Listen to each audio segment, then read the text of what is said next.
இன்றைய தினமலர் செய்தியில் சென்னையில் தேர்தல் பிரச்சாரம் சூடுபிடித்துள்ள நிலையில் மாநகராட்சி நிர்வாகங்கள் குடிநீர் கட்டணத்தை ஓசையின்றி உயர்த்தும் நடவடிக்கையில் ஈடுபட்டுள்ளன என புகார் எழுந்துள்ளது.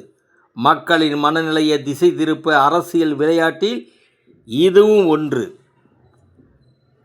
தேர்தல் பிரச்சாரத்தில் ஈடுபடும் திமுக வேட்பாளர்களும் அக்கட்சி தொண்டர்களும் வாக்காளர்களுக்கு 8000 ரூபாய் கூப்பன் மாதிரிகளை வழங்க தேர்தல் கமிஷன் தடை விதித்துள்ளது.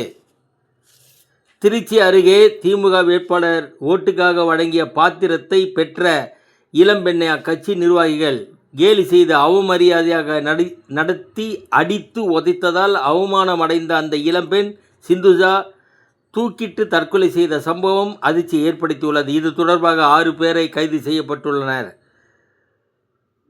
பாத்திரத்தை வாங்கி ஒரு பெண்ணின் உயிர் பலியாகியுள்ளது.